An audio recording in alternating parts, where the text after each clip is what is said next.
Alright, so after possibly one of the worst moments of 2021 thus far, WandaVision Episode 7 finally dropped on Disney+. I've checked it out. This is my spoiler recap review for this episode, so you've been warned. So this episode of WandaVision kicks off the very next day after the last episode. We see this when Wanda wakes up and she's still in her Halloween costume. Vision's not there and neither is Pietro. We'll talk about that a little bit later. Tommy and Billy come running into the room because their game, as they say, is freaking out. Their game console keeps switching, the controllers keep going. I think it goes to a GameCube controller, an Atari controller, and then to an Uno card game. And this is the first sign that we see that the reality that Wanda has created, all of the decades and eras of television that she has gone through are starting to crash in on each other. And also in the same scene where Tommy and Billy come into Wanda's room telling them about their game and how it's freaking out on them, Billy also mentions to Wanda that his head is starting to hurt. As we saw in the last episode, Billy has acquired his powers. He can read people's minds, so he's telling Wanda, hey, my head hurts, there's too many voices, it's too loud. And Wanda doesn't really take that into consideration. She doesn't take it very seriously. She kind of brushes it off. In this episode of WandaVision, the structure of this episode, I think, is one of the most fun episodes they've had thus far because we finally got into the modern era of television. And they play it in the mockumentary style like The Office and Modern Family does, to the point that the theme song in WandaVision this episode totally harkens back and totally mimics and is paying homage to The Office theme song. And characters throughout this episode have side interviews where they talk to the camera, and a lot of their, what I can only assume is improvisation, totally match the comedy styles of shows as like Modern Family, Parks and Rec, and The Office. So from there, we cut to the outside of the Hex and we catch up with the SWORD organization. They have escaped. We catch up with Hayward and we are indeed informed that Wanda stopped the Hex. The Hex did stop moving. It's much bigger than it was before, but it is not continuing to grow. We also catch up with Jimmy Woo and Monica, who also got away, and apparently separate vehicles. I thought Hayward, Monica, and Jimmy were in the same vehicles. They were in separate vehicles.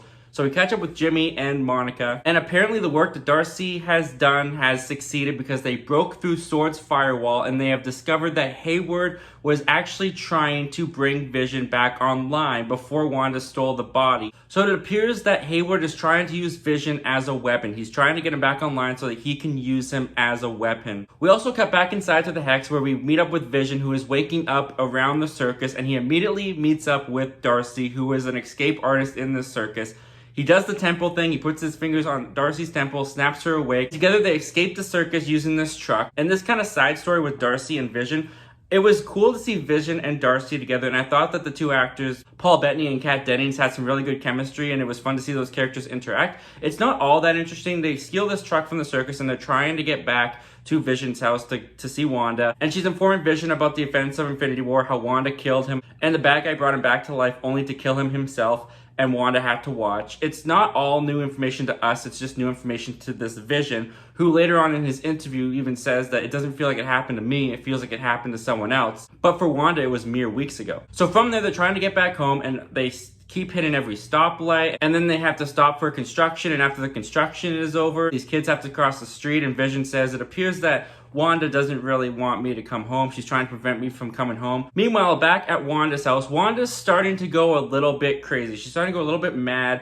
She's having trouble controlling everything around her. The reality around her is starting to break. And you can see it in the way that she interacts with Tommy and Billy. She's starting to lose a little bit of her sanity. Tommy and Billy ask her, like, hey, where's Dad? Should we go looking for Dad? And Wanda's just like, I don't know where your dad is. If he's not going to be here, I can't control him. I can't make him come here. In a really kind of spiteful way. And then they ask her, hey, what was up with Uncle Pietro talking about Dad's already being dead? And Wanda's just like, don't mention him, he is not your uncle. And we don't see Pietro at all in this episode with Wanda, so Wanda has kicked Pietro out. Wanda wants nothing to do with Pietro. After she blasted him across the room in the last episode, I guess they just parted ways. So from there, enter Agnes. Of course, good old Agnes comes over because she senses that something's up with Wanda. Wanda needs some time to herself, so she suggests that she takes the kids from Wanda. She'll watch them, and Wanda is all for this. She's like, just go with Agnes. I need a day to myself. So she willingly gives the kids to Agnes, and we see that as she's trying to relax in her home,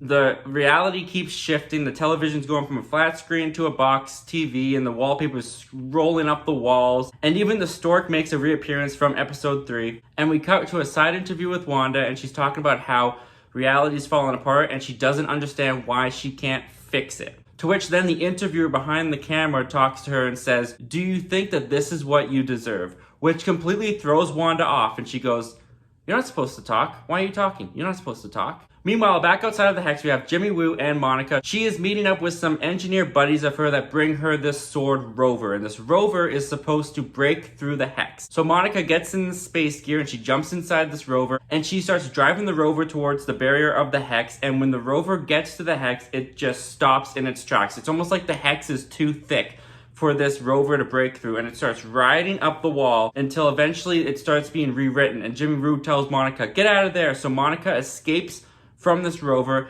as the Hex basically spits it out and shoots it across the land, and it becomes half a truck and half the rover is still left over. So Monica looks at Jimmy Woo and says, I can get through. And against Jimmy Woo's wishes, she goes running towards the Hex and she starts breaking through the barrier. And as she's inside the barrier, you see all these different versions of Monica split out of her body.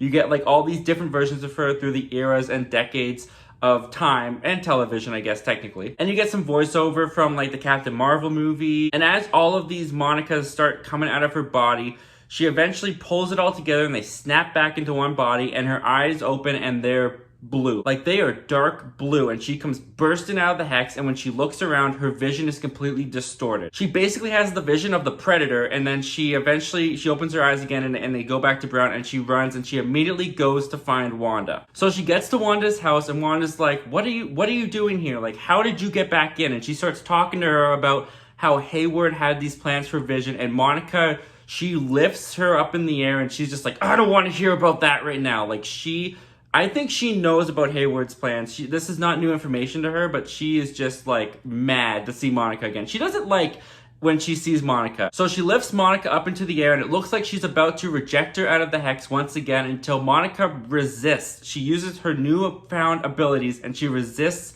Wanda's rejection, and she falls to the ground and she lands in like the superhero landing, classic Deadpool.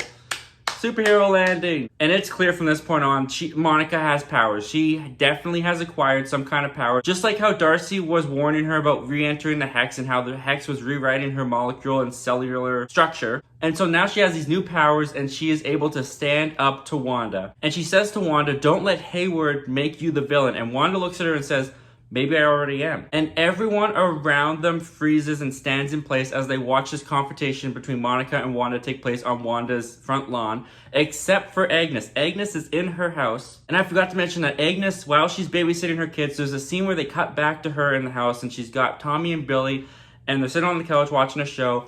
And she asks Billy, Petty, for your thoughts. And Billy goes, I like it here. It's quiet. And he looks at Agnes and goes, you're quiet, Agnes. On the inside. And I was just like, oh, that's weird. Something's up with Agnes. She's got no thoughts going on inside her head. That is creepy. So we cut to this now conversation between Monica and Wanda, and Agnes is watching from the window of her house, and she goes outside and she basically rescues Wanda from the confrontation. She's like, haven't you done enough to Monica? And she's walking away, and Wanda's like, don't make me hurt you. Don't make me kill you. So she brings Wanda into her house, and this is where it gets really creepy, guys. So she brings Wanda into her house, and Wanda sits down in the living room, and she notices that there's a half-eaten sandwich on the table, and there's a bunny in a cage, which Agnes has owned a bunny. We've known this since episode 2. And there's this unusually big fly on the curtain, and we'll talk about that again a little later. And so Wanda's asking, hey, where are the twins? And you just hear from the other room, Agnes go, oh, they're probably, just down in the basement having fun. So Wanda starts making her way down to the basement, and when she starts to enter the basement, the aspect ratio goes from the full screen, which it's been full screen for the whole time that we've been in Wanda's reality. It goes to 16:9, almost as if we're no longer in Wanda's world. And she goes into the basement, and the basement is just this creepy, you can feel the darkness within this basement. It's got all these roots and branches crawling up the wall, and the more that Wanda goes into this basement, just the darker and creepier this scenery gets, until eventually she comes to this big room that has this book, this dark book with all this kind of glowing spirals around it. And when she's down there, Agnes shows up and is like, did you think you were the only magical girl in this town, Wanda? And it's revealed that Agnes is Agatha Harkness. Now, if you're unfamiliar with this character like I was, in the comic books, apparently Agatha Harkness is a witch. She's a witch character, and that's who Agnes reveals herself to be at the end of this episode, which totally explains her evil, creepy lair of darkness. And she reveals herself to be behind everything. And leave it to WandaVision. Only a show like WandaVision could show how the villain has been up to everything through a catchy as heck theme song. Agatha all along has been stuck in my head since this episode premiered. It is surprisingly a very catchy song, and it is so much fun. It's such a fun way to reveal all these revelations. And we see as the song began, Agnes come floating into the screen, and it does look like she's probably dressed as a witch at this point. And when she lands, she's Agnes from the 50s, going to give that houseplant to Wanda like the first episode. We also see like in episode 3 that she was the one that kind of like controlled Herb to make it seem like Herb knew what was going on when Vision asked him in episode 3. We also see that she is controlling Pietro outside of Wanda's house. When Pietro showed up at the doorstep, she has her little mystical powers controlling him from behind. We see that she's getting ready to put on her performance for Vision in the last episode when she was acting like she was one of the victims, but it turns out that all of that was just an act. We also see that she was the one behind the camera who was giving Wanda her interview and also the one who broke the fourth wall. And the song ends with Agatha Harkness giving Thanos a run for his money as the most evil person in the MCU when she looks at the camera and says, "And I killed Sparky too." And then she just gives this loud, evil cackle as the episode ends. Or that's where the episode would usually end. There's a post-credit scene in this episode. These episodes have never had a post-credit scene, but for some reason episode 7 gets one.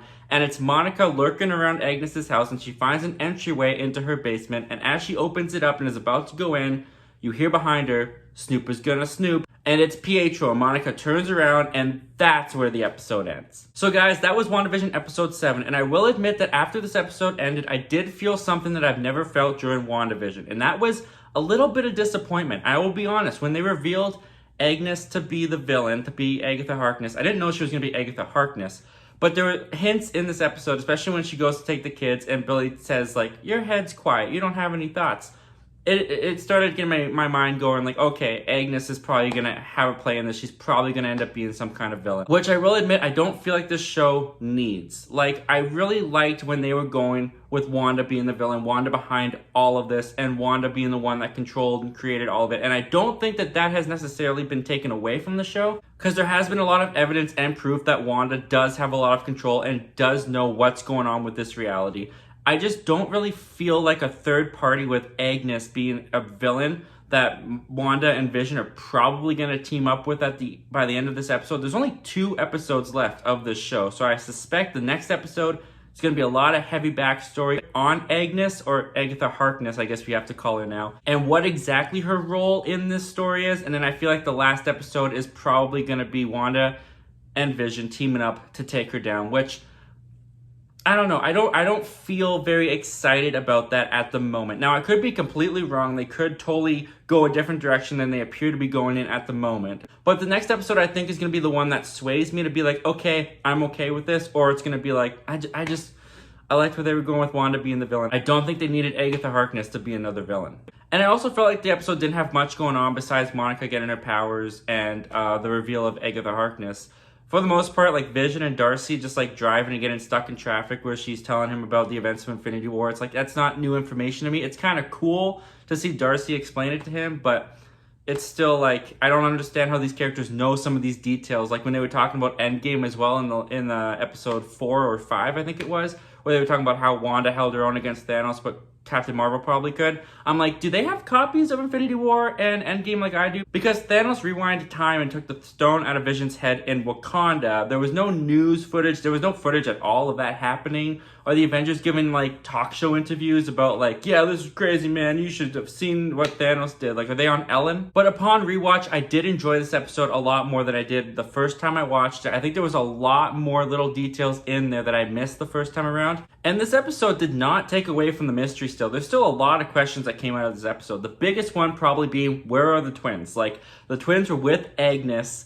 Next thing we know, no twins. Wanda goes over there, the twins are gone, and they never address where they are. Now, I have a bit of a theory about what happened to the twins now that we know that Agnes is a witch. I think the bunny that they showed and the fly on the curtain, that, again, unusually big fly, I think those are the twins. I think Agnes turned Tommy and Billy into those creatures. I know that Agnes owns a bunny, but I feel like they were alluding that this was a different bunny. I also feel like Pietro, and I know I said in the last episode that like, oh, they confirmed he was just Quicksilver with a different face. I'm back a little bit on the train of thinking he could still be from the Fox universe because he is being controlled, it appears, by Agnes. And just like Wanda said in episode 5, she can't bring things back from the dead. I don't believe that Agnes could bring people back from the dead within this reality as well. So I do think that she reached into the multiverse, Agnes this time, and took Pietro from the Fox universe, did a little mind control on him. She's controlling him a little bit and sent him to Wanda's door. And that's how he has all the knowledge of Quicksilver from the MCU, because Agnes is the one that put it in his head. A little bit more evidence to kind of back this up is the commercial for this episode, which was for a medication for depression called Nexus. And this episode did kind of go into Wanda's depression a little bit more and how she's feeling after the events of Vision being killed and how she's trying to mask that with this reality and bringing this Vision back to life. One of the side effects of Nexus in the commercial was even facing your feelings and coming to truth with your reality. But after doing some research and watching some videos with people who have way more comic book knowledge than I do, in the comics, Nexus appears to be the bridge that connects different worlds and different multiverses together. So I do think that that being the commercial and that being the name of this product for the commercial in this episode is still alluding to a multiverse setup, and I think that's how Pietro is playing into this. Even though at first I did feel pretty disappointed with this episode upon rewatch, I do think this is still a really good episode of WandaVision. I really enjoyed the way that this episode was constructed with the side interviews, and I just had a lot of fun with the mockumentary style of this episode. Also, what's going to be with Vision? Because last time we saw Vision, he got tired of waiting in the car with Darcy and he just flew out, and we never saw him again. So he's probably going to get home, notice Wanda's not there.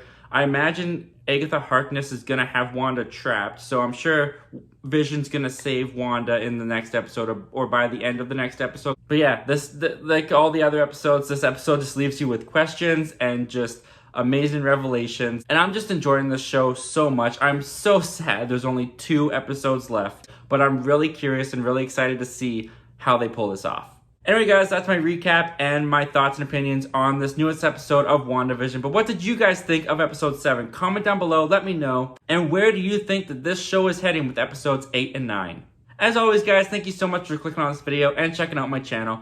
Once again, my name's Zach Milne. Thank you for talking movies with me, and I hope you have yourself a great day.